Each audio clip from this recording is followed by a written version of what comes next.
Hello. The first step in checking your timing belt or replacing it, if you've got more than 50 or 60,000 miles on your engine, is to remove the engine cover, remove the upper and lower timing covers, and then remove the 3 screws that hold on the tensioner for the serpentine belt, and then remove the serpentine belt.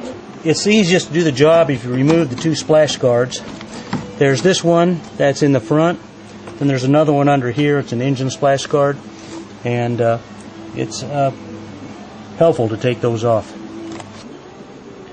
Yeah, there's unfortunately the screws that you use to put the splash guard in and out are kind of a star tool or a Torx tool, and you'll probably need to get a special tool to pull it out.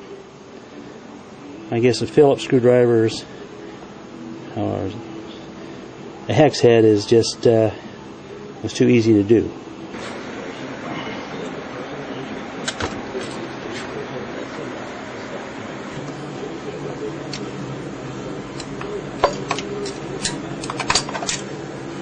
There's 2 brackets that have to be removed.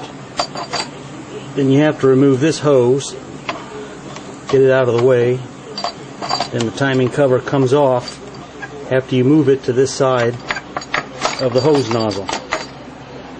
Turn your steering wheel all the way to the right so that the tire is pointed all the way to the right, and that creates a space where you can get in to this area. This is the right side splash guard for the engine. You unscrew this nut, which we already did. This comes off, and here you can see the crankshaft pulley. The first thing is to move the crankshaft to top dead center. This is not necessary to change the timing belt, but it is a good safety mechanism in case something goes wrong and either the crankshaft or the camshaft pulley on top of the engine there gets turned for any reason. It's easy for you to reset the timing without taking the chance of causing any engine damage. The engine damage can be caused if you're rotating the crankshaft or the camshaft pulley in such a way that one of the pistons are at top dead center when the valves are fully opened. They'll collide and the bottom of the valves can be damaged that way. So it is an easy step to do. We'll show you how to do it, and recommend you do it every time. Put a 19 millimeter socket on the camshaft main nut, and you turn it by hand. The turning will get harder and easier from time to time, and you just keep pushing your way through it. The question is, how far do you keep turning it? Well, you turn it until a notch on this camshaft pulley matches that arrow right there. And the notch right now is located right here. It's on the front. It's got a little bit of white out on it, white paint, but you can see it's a distinct mark on the crankshaft pulley. On the camshaft pulley.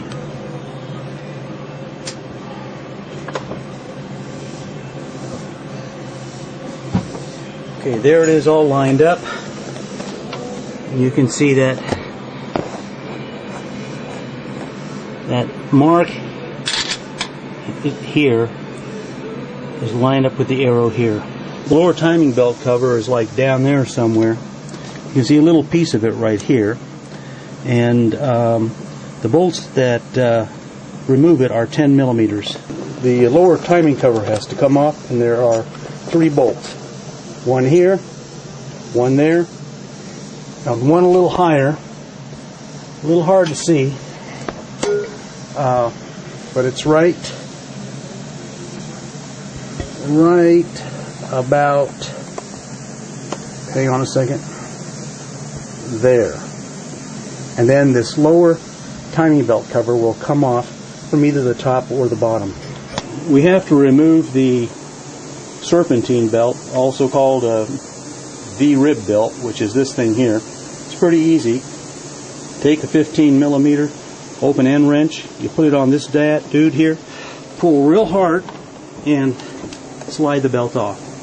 Good enough. Next we have to take off this bolt to remove this nearly purposeless bracket.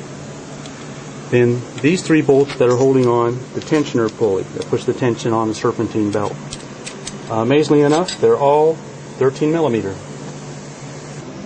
We have to take off these 4 nuts, which are 6 millimeter, and they can be taken off either with an Allen wrench like this, but we're going to use for convenience an air-driven 6 millimeter Allen wrench on the end of a air tool. We'll start by loosening the tensioner nut, which is a 13 millimeter nut.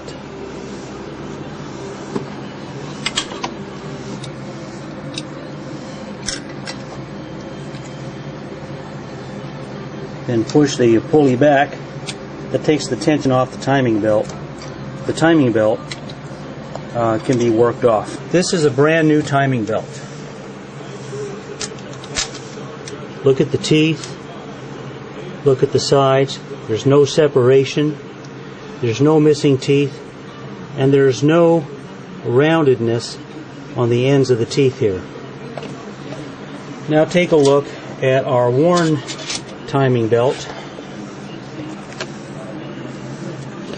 You can see, hopefully, how it's pitted here, how it's a little bit separated here, where you can see the inner fibers, and then the teeth are frayed and worn.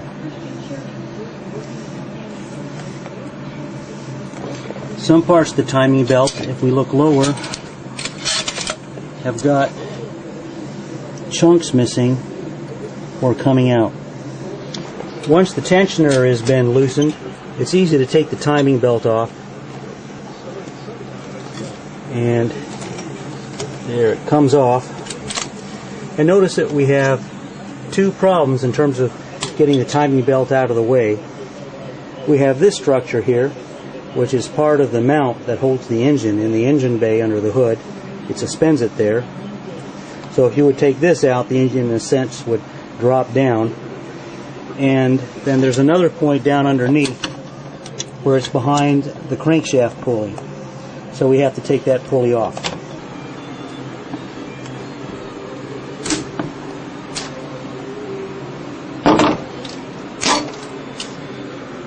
I'm just cleaning out the bay that holds the gear for the timing belt.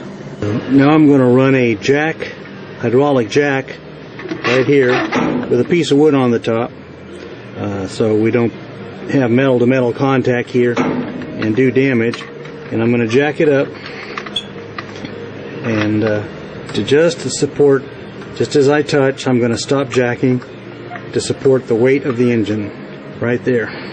If you don't have a hydraulic jack, you can use a cinder block with some pieces of wood, adjust it just right. The next step is to remove these 2 bolts, which is holding up the engine through this engine mount. First thing we have to do, before we can get to these bolts and 3 other bolts, is we have to remove this power steering fluid reservoir. We start by putting a screwdriver under here and taking this off, and then you undo that screw. It's a 10 millimeter.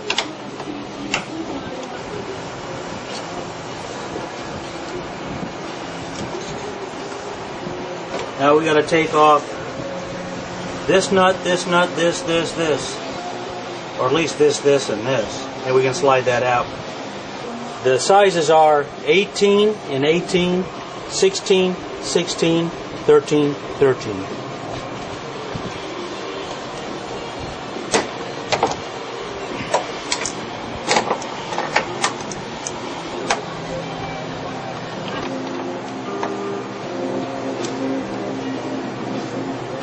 hard to break. Very strong.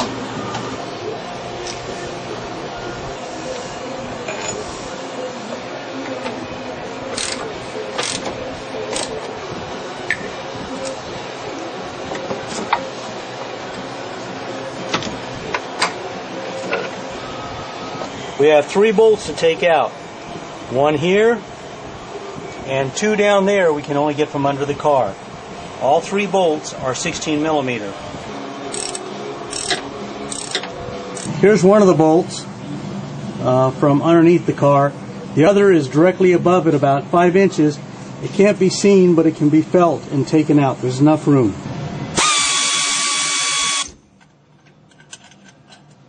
You go to where this hole is that is unused in this vehicle, and then when the last 3rd screw is removed from here, which is really hard to do, you move it off to the left, slide it down, and there's a pathway. You just jiggle it around a little bit where it can find its way to the ground.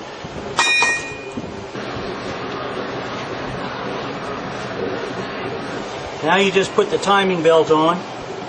Very easy to do. Put it around the crankshaft, around the tensioner pulley, over the cam shaft, and around the water pump down here. And that is it. At this camshaft, that the indicated gear with the little notch on it lines up with the arrow over here, as I showed you before. Then, in case you might have twisted the crankshaft, we're going to check it over by the transmission. We're going to check it over down here.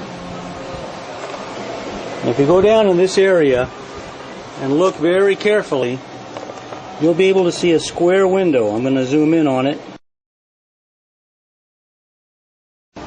My assistant is turning the crankshaft with the 19 millimeter socket. Okay, a little more. A little more. Okay, keep going. You're about halfway there. Okay, stop right there. Good. Piston 1 is now top dead center. There is the next step. You can see the timing belt is on and the engine mount is back on, along with this power steering reservoir. That 1 bolt right there where my finger is, underneath there, was a terrible pain in the butt to do.